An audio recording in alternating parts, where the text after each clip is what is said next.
Contramano. Bueno, nos metemos en esos temas que a nosotros nos apasionan, porque nos presentan las cosas de una manera nueva. Vamos a hacerlo justamente con gente del Faro, Asociación Civil, con Viviana Vilesker, que ya estuvo con nosotros, nos estuvo hablando del acompañamiento al final de la vida. Siempre es muy interesante charlar con ella. ¿Cómo te va, Viviana? Simón te saluda. ¿Todo bien? Hola, Simón, buenas noches, ¿cómo estás? Muy bien, muy bien. Muchas gracias por charlar con nosotros. No, gracias a ustedes, gracias. ¿Cómo es esto del curso para comunicarse con gente que sufre Alzheimer? Así es, así es. ¿En qué consiste? ¿Qué diferentes fases tiene esa enfermedad y cómo logran la comunicación finalmente, no? Sí. Bueno, primero contarte que estamos introduciendo este método en Argentina y de aquí para Latinoamérica.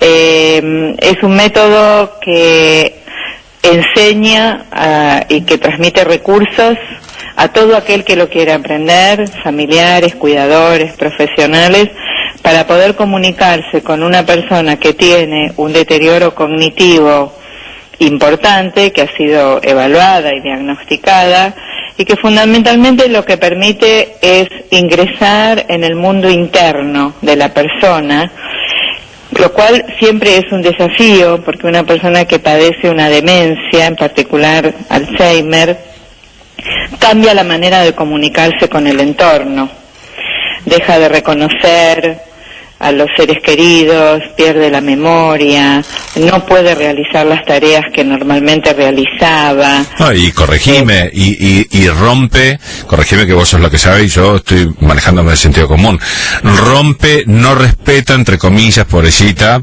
como víctima, las bases lógicas de cualquier charla, lo que hace que la comunicación se complique. Exactamente, exactamente. En realidad tiene otra lógica, y justamente de eso se trata. No puedes sostener la lógica convencional de la comunicación y se comunica de otra manera. Entonces, esta metodología lo que permite es hablar una comunicación que capta el mundo interno de la persona, decodifica los mensajes que está emitiendo, y más que nada, por sobre todo, el lenguaje emocional. No pretende que la persona recuerde lo que ya no puede recordar. Sí, que no tenga la enfermedad que tiene, digamos. Exacto, la acepta tal cual es. De hecho, el Alzheimer, que es una de las formas predominantes de demencia, hasta el día de hoy no tiene cura. No. Entonces, no buscamos modificar el estado de la persona, pero sí tratarla con dignidad, porque sigue siendo un ser humano, sigue teniendo necesidades, sigue teniendo emociones, solo que las expresa de un modo diferente, que tienen sentido para esa persona. A ver, contame, me parece fascinante, ¿cómo es eso? Digamos, ¿cuáles son esas señales y sobre todo cómo las identifican? Bueno, por ejemplo, puedo poner un ejemplo. Obvio. Una persona que va perdiendo la capacidad de reconocer a los seres queridos, ¿sí? Lo que va manifestando es lo que siente ante esas personas. Lo que siente cuando ve, digamos, a un hijo, al marido, a la esposa, no puede recordar el nombre. Ni siquiera, según el estadio en el que esté, puede recordar quién es. ¿Y sí mantiene los sentimientos? Pero puede expresar sentimientos. Pero digo, ¿los mantienen o esos sentimientos se van con la información? ¿Se entiende? Yo estoy con mi esposa, digamos, no sé quién es, pero la amaba enormemente. Esa sensación mía en el enfermo, ¿se mantiene a pesar de no saber quién es? En las etapas iniciales se mantiene, aunque no pueda decir quién es. Claro. ¿Sí? Por ejemplo, yo acompaño a muchas personas, voy a sus casas y practico esta metodología de validación. Y voy con una cierta frecuencia, pongamos una vez por semana. Cuando yo vuelvo, después de una semana, la persona, la mayoría de las veces, no recuerda quién soy, no recuerda mi nombre, pero sí sabe en su corazón que soy alguien que la respeta, que soy alguien que la trata bien, que soy alguien con quien se puede sentir segura, ¿sí? Entonces hay una corriente de afecto que fluye aunque no me recuerde. Entonces, ¿por qué? Eso se construye porque la validación, como su nombre lo indica, lo que nos permite es desarrollar una actitud validante que a la persona la hace sentir no amenazada, no cuestionada, no criticada, no exigida, sino acompañada en su propio proceso. Bueno, eso en realidad es súper interesante porque obviamente el papel de los pacientes es muy molesto, obviamente es una enfermedad terrible, pero la situación de los que acompañan es muy angustiante también, ¿no? Exactamente. Entonces digo, quizás les estás dando una clave para no cometer un error, decirle mamá, ¿sabés quién soy? ¿Sabés quién soy? Soy yo. Para no cometer un error en cuanto al trato hacia la persona y no angustiarse innecesariamente, porque en la medida que se puede comprender que no es intención de la persona, simplemente ha perdido de verdad la capacidad de reconocimiento, tiene un daño cerebral suficientemente importante que no puede activar esas partes del cerebro que se ocupan de la memoria, del reconocimiento facial, etcétera. Y decime, la comunicación, perdón si te corto algo importante, por favor marcámelo y decímelo. Eso lo que pasa es que muero de curiosidad. La comunicación en sí, ¿es más o menos importante en cantidad o es más bien escueta? Es decir, ¿existe una comunicación más o menos fluida con un paciente de Alzheimer? Sí, hay pacientes con Alzheimer que son verborrágicos, que hablan todo el tiempo. Y que uno puede mantener una conversación muy, muy fluida, pero con una conciencia, porque no es que se habla de cualquier cosa. Una de las maravillas de esta metodología, que la desarrolló una mujer llamada Naomi Feil, que vive actualmente, tiene 83 años. Una de las maravillas, de los conceptos maravillosos que ella plantea es: todo lo que hace, todo lo que dice una persona con Alzheimer tiene sentido. Tiene sentido. Tiene sentido en un contexto que nosotros no conocemos. Nuestra tarea es recrear ese contexto que le da sentido a lo que está diciendo. Si yo parto de esa idea, ya el camino que voy a recorrer a partir de ahí es ir al encuentro de esa persona. Aunque el sentido sea otro, ¿no? O sea, no es un mensaje cifrado que termina en un mensaje pre-Alzheimer. Corregime si me equivoco. No. Es, a ver, por ejemplo, puedo poner un ejemplo. De acuerdo a los estilos, uno puede acceder con mayor o menor rapidez a ese contexto, ¿sí? Pero tomemos un estadio inicial, en donde la persona ya tiene una pérdida de memoria, tiene cierta desorientación temporoespacial, ¿sí? No se acuerda qué día es hoy, en qué año estamos, a dónde vamos, ¿sí?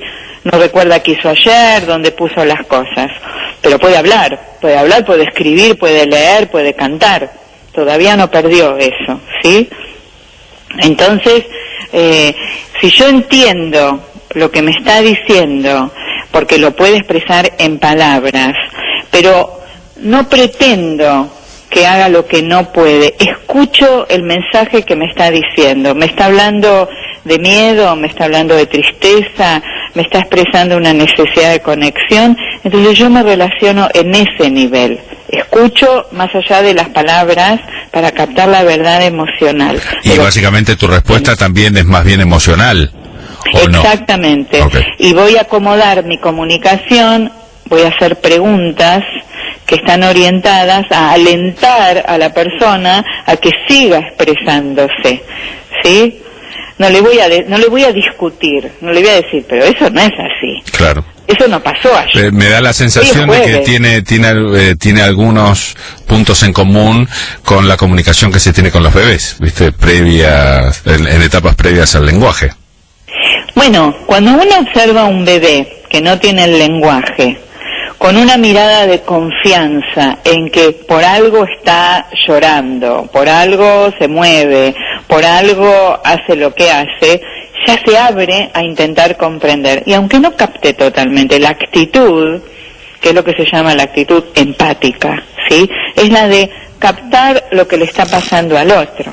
Sí, si le duele algo, qué necesita, claro. Sí, siguiendo un poco con el paralelismo, ¿no? Exacto. Después que la persona pierde el lenguaje, porque en un estadio más avanzado, a medida que avanza el daño a nivel cerebral, se afectan las zonas que rigen el lenguaje, ¿sí?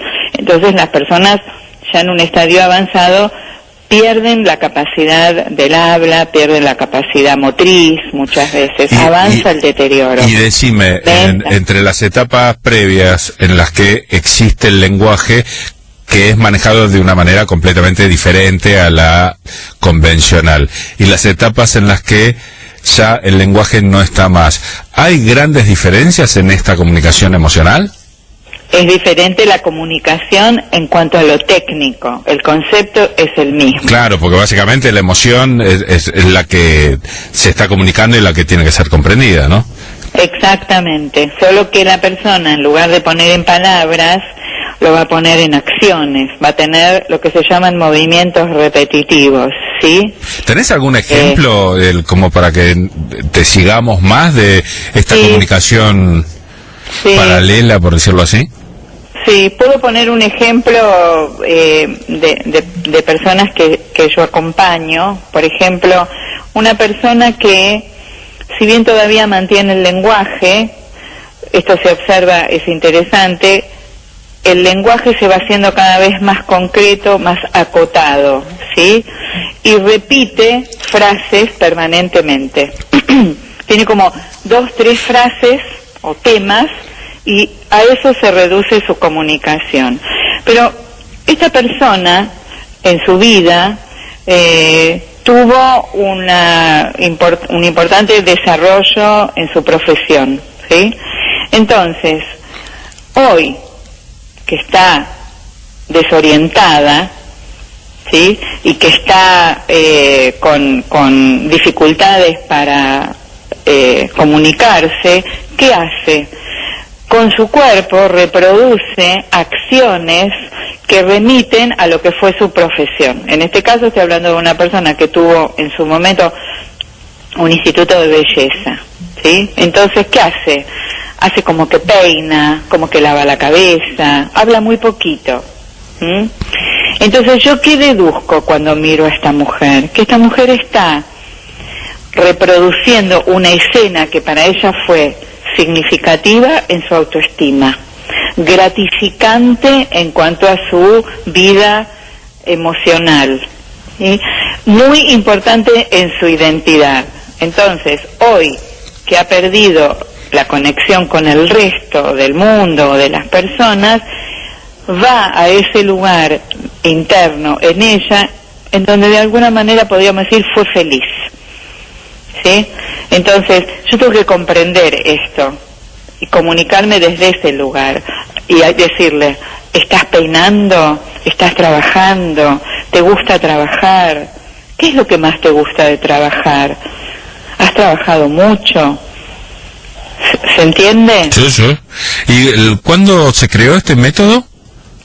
Este método, la historia de este método es que Naomi Feil, que es quien lo creó, se gradúa en la universidad en Estados Unidos. Ella es una mujer nacida en Alemania, de una familia de origen judío, que emigra antes de la Segunda Guerra Mundial a los Estados Unidos, muy chiquitita, a los 4 años llega a Estados Unidos.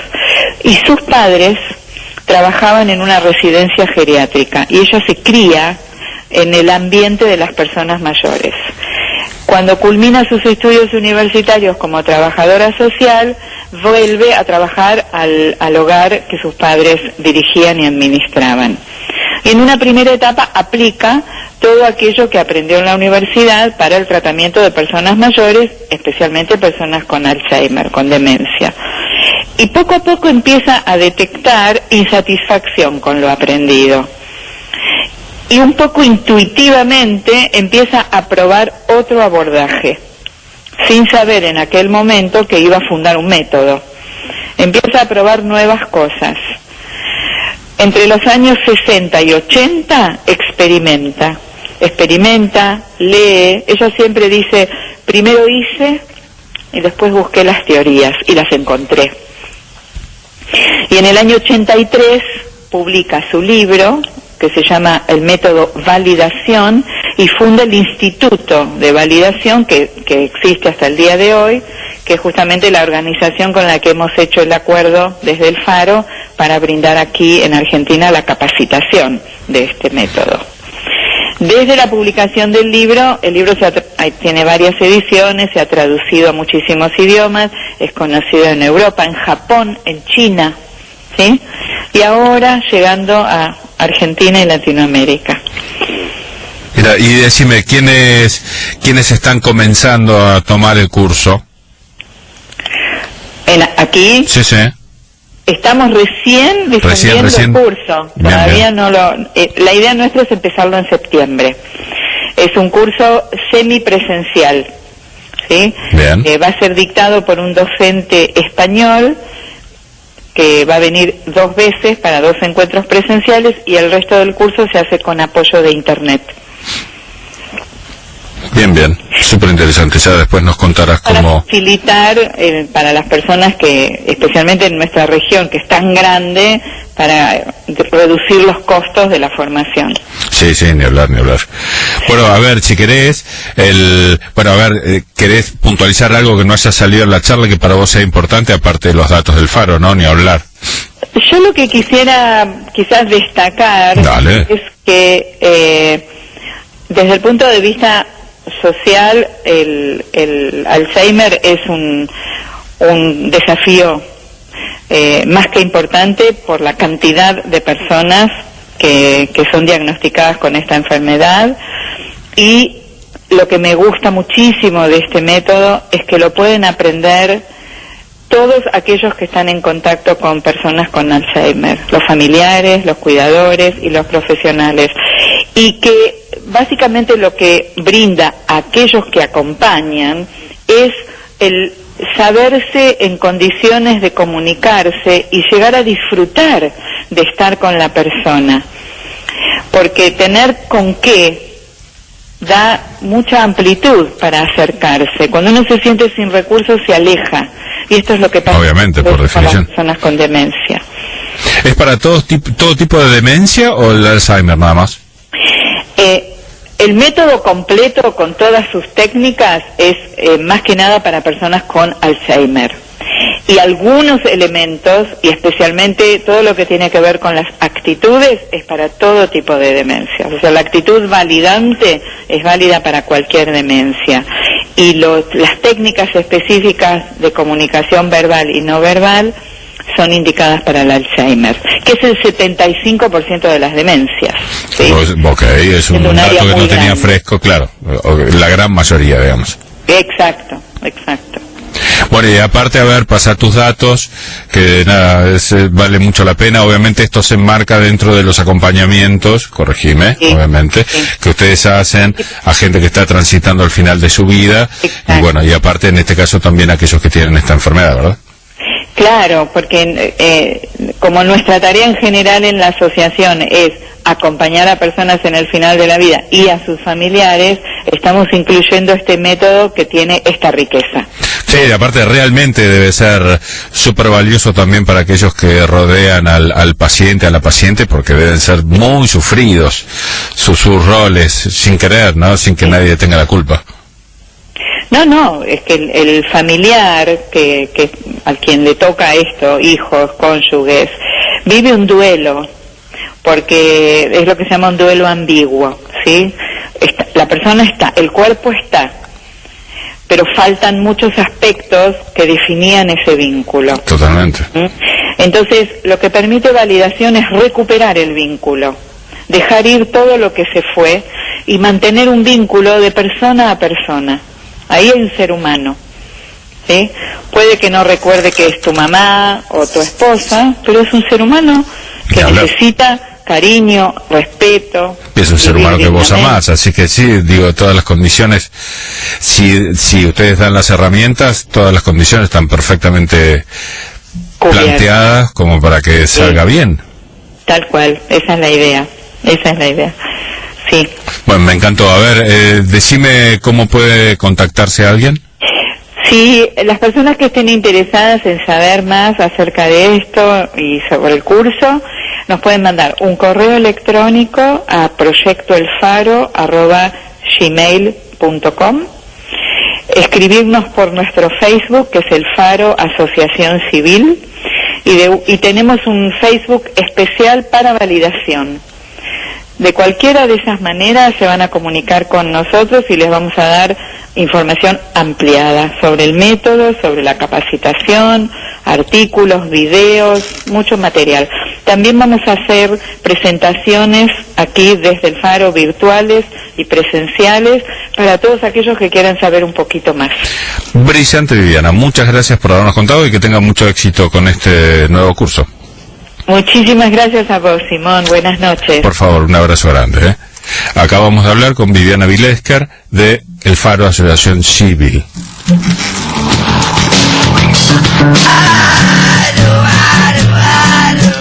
Te voy a decir algo importante. Es importante. Primordial, muy necesario. Escuchá a Contramano. Hablamos de cosas re importantes.